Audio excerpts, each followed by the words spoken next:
Welcome to episode 459. Have you ever found yourself saying, I'm fine, even though you knew you were exhausted? Or perhaps you've been living with bloating, poor sleep, or low energy for so long that it simply feels normal. In this episode, we'll explore why so many of us ignore the body's early signals of imbalance, how modern life has taught us to push through, and how Ayurveda reminds us to reconnect with the signs our bodies are communicating.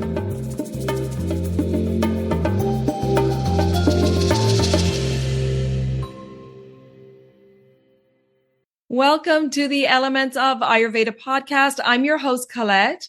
And if you're new to Ayurveda, I recommend starting with the first few episodes where I introduce the foundations of Ayurveda and the doshas. To learn more, work with me, or explore my offerings, you can visit elementshealingandwellbeing.com. And for podcast updates, join me on Instagram at Elements of Ayurveda Podcast. And before we begin, just a quick note to say that this podcast is for educational and inspirational purposes only. It's not intended as medical advice. Now let's dive into this episode. Hey there, and welcome back to the podcast. So in episode 458, we explored one of Ayurveda's most compassionate teachings, that our symptoms are not random inconveniences to suppress, but they are messages from the body inviting us to pay attention. Whether it's fatigue, bloating, headaches, or restless sleep, our bodies are communicating with us all the time.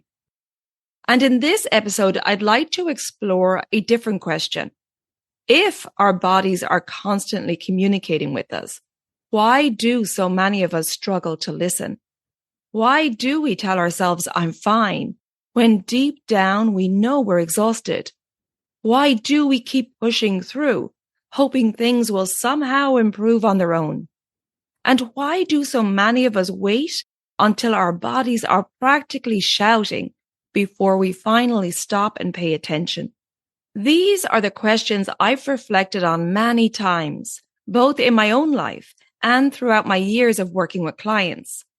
Because the truth is, most people don't wake up one morning completely burnt out, chronically fatigued, or struggling with persistent digestive issues.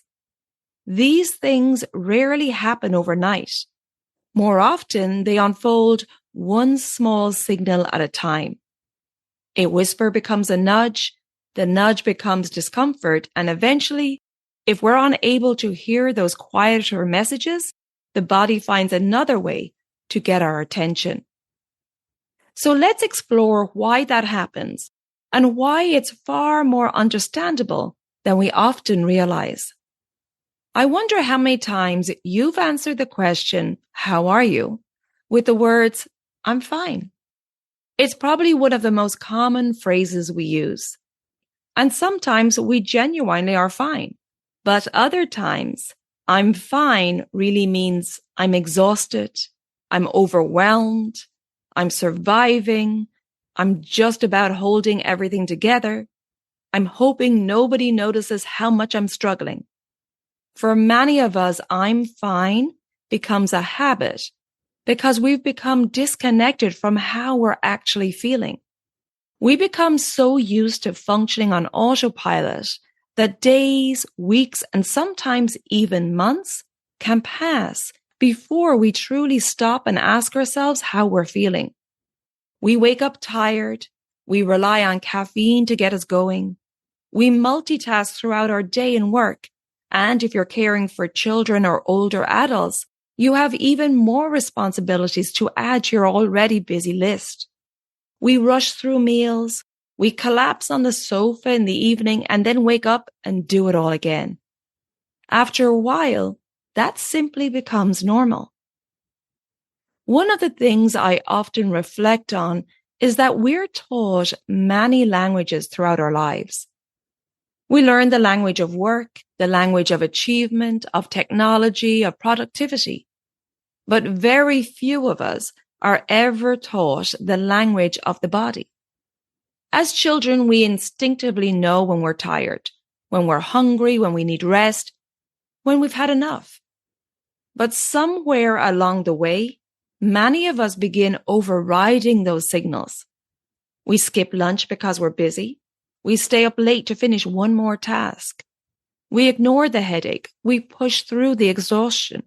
And every time we override a signal, we become a little less fluent in the language our body is speaking.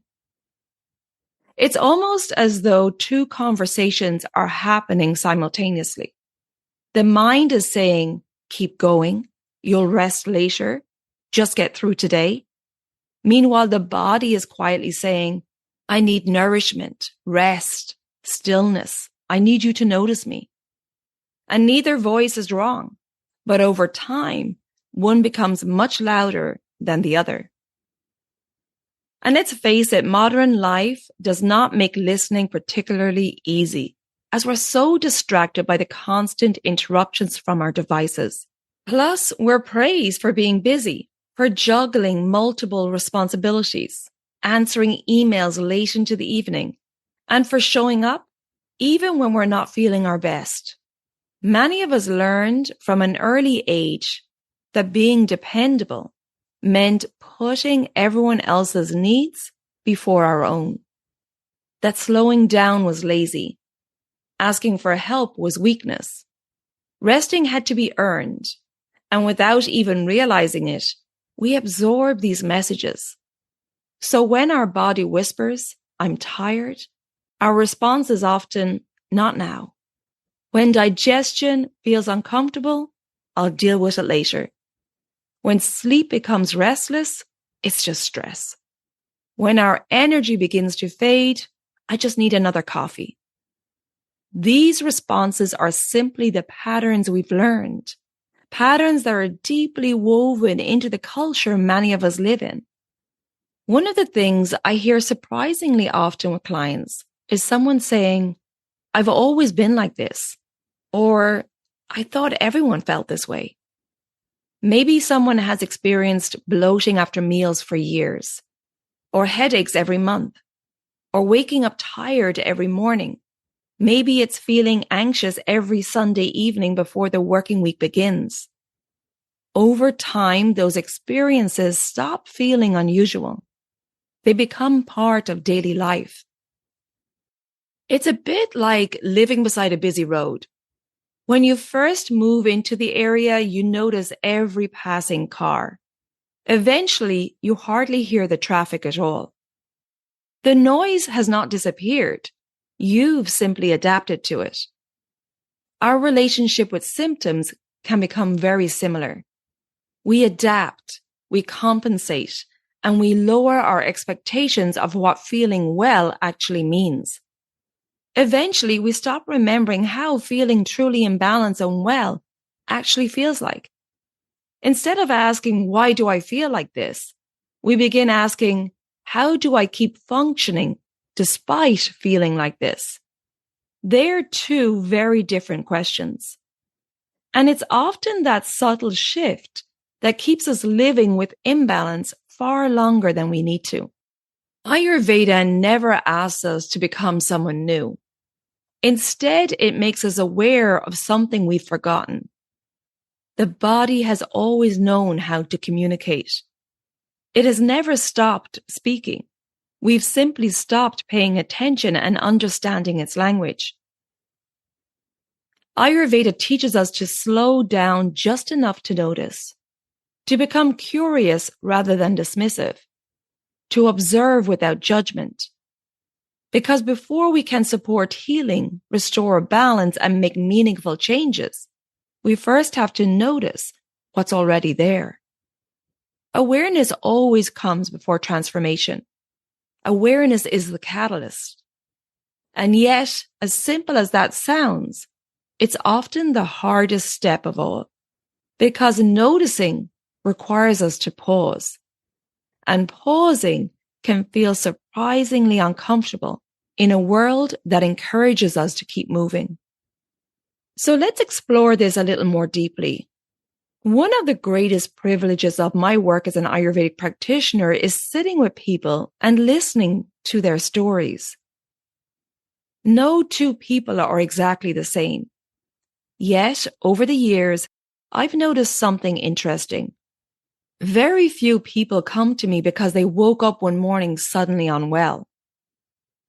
Instead, they often describe a long series of small changes that gradually became impossible to ignore.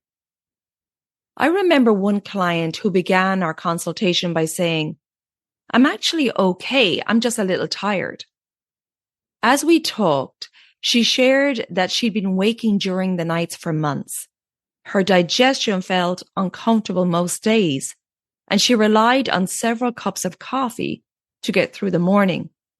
And then in the afternoon, she would reach for something sweet just to keep going.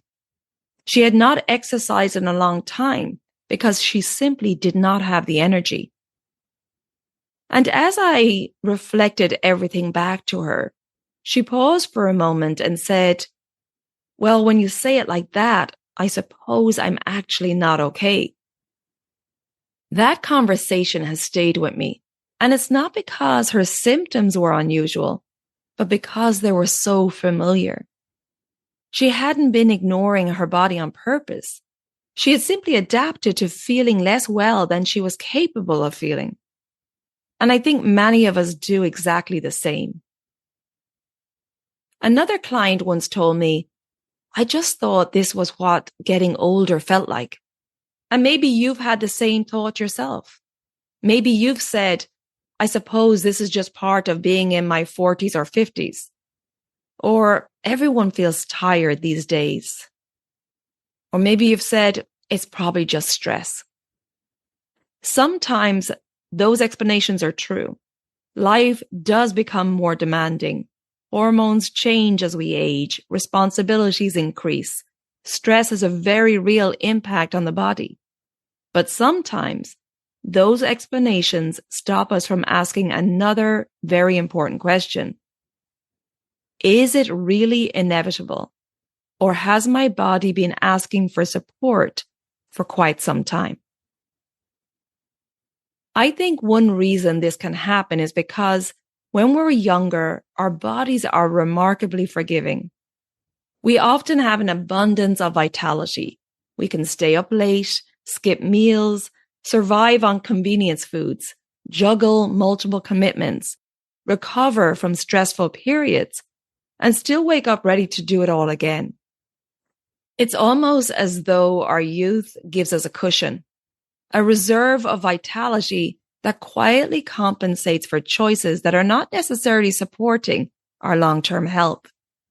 A reserve that quietly absorbs the effects of the poor choices we're making.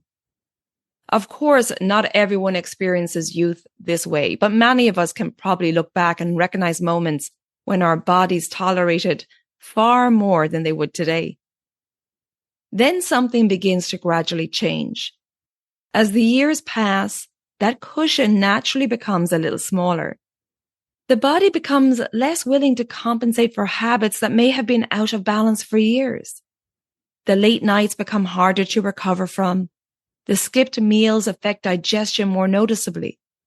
Stress lingers for longer. And energy doesn't bounce back as quickly as it once did. And during this time, it's tempting to think, my body's letting me down. But maybe the opposite is true. Maybe the body has always been communicating. It's simply that we no longer have the same reserves to mask the effects of living out of balance. From an Ayurvedic perspective, this is where it's best to have curiosity rather than judgment. To begin living in closer partnership with the body, rather than expecting it to endlessly adapt to the demands we place upon it. There's another pattern I've noticed over the years. Many of the clients I work with are incredibly capable. They're the people others rely on, the ones who remember everyone's birthdays, who care for aging parents, who support their children, who volunteer, who say yes, who hold everything together.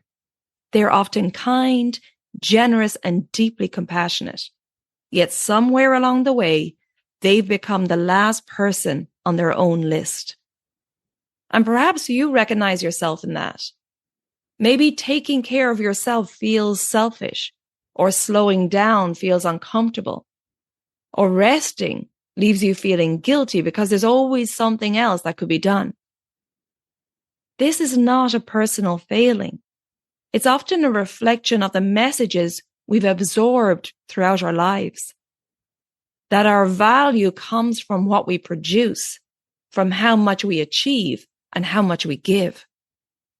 And Ayurveda offers us a very different perspective. It reminds us that our well-being is not separate from how we care for others.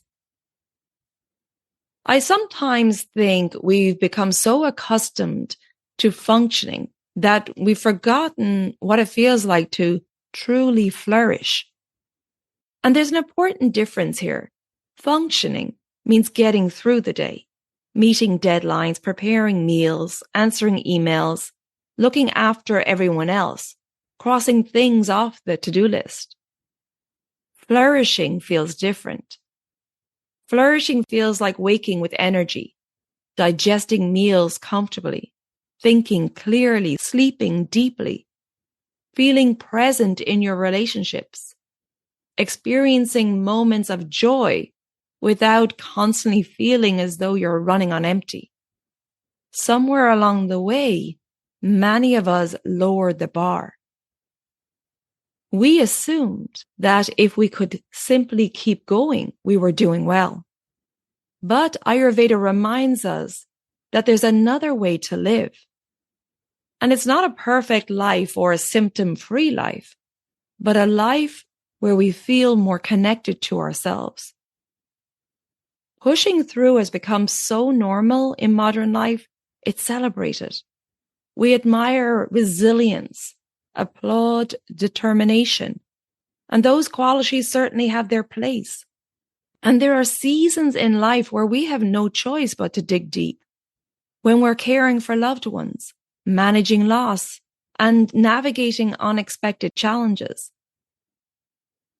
And Ayurveda does not ask us to avoid these seasons, but it does encourage us to notice when pushing through has stopped becoming an occasional necessity and has quietly become our default way of living.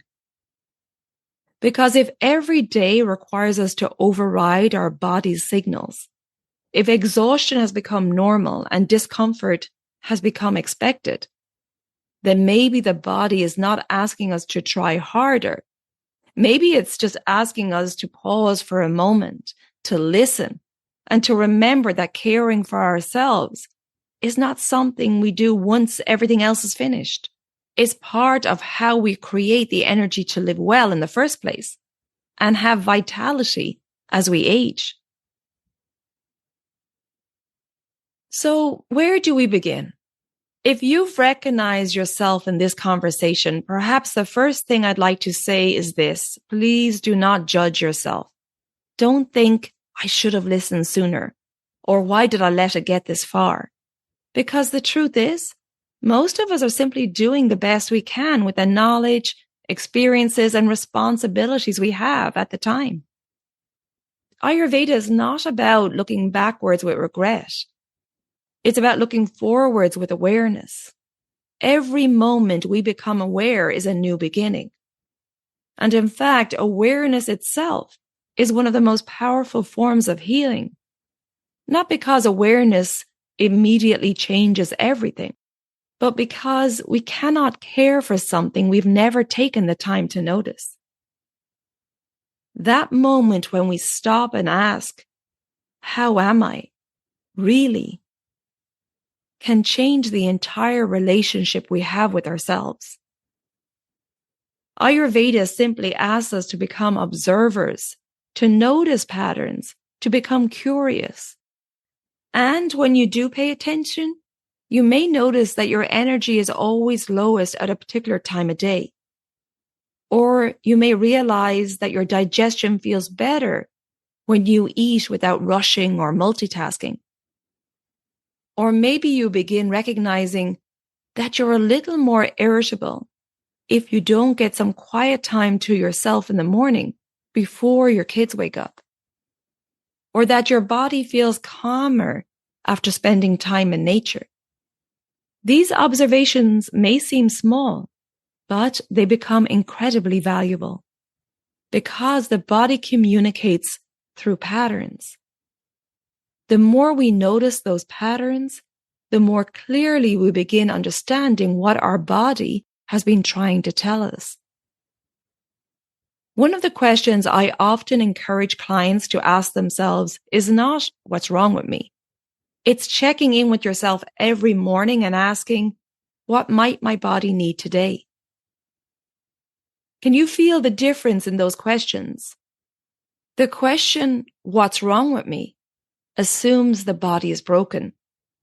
Whereas the question, what might my body need today, assumes the body is intelligent. The first one creates fear. The second question creates curiosity. And curiosity is such an important quality in Ayurveda. Because curiosity keeps us listening. It softens judgment. It allows us to respond rather than react. So how about this week, you simply become a little more present with yourself? Notice how you feel when you wake up. Pay attention to your appetite, your energy throughout the day, your mood. Notice how your body responds to different foods, different environments, and different conversations. Just observe. Think of yourself as gathering information with kindness rather than criticism. Because every observation is helping you become more fluent in the language of your own body. And that's something no one else can do for you. As we've explored over the last 2 episodes, our bodies are constantly communicating. In the previous episode, 458, we spoke about symptoms as messages. And in this episode, we've reflected on why those messages can be so easy to overlook. I don't think that listening is difficult because the signals from the body are unclear. Sometimes it's because life has been so full, so busy, and so demanding that we've gradually forgotten how to hear those signals. The wonderful thing is that this connection with your body can always be rebuilt, one small choice at a time. And healing rarely begins with a dramatic transformation. More often, it begins with just paying attention. If we're constantly overriding the body's signals, it's very difficult to make choices that truly support our health. But once we begin listening, everything changes. The choices we make become more intuitive. We begin recognizing when we need rest, rather than waiting until exhaustion forces us to stop.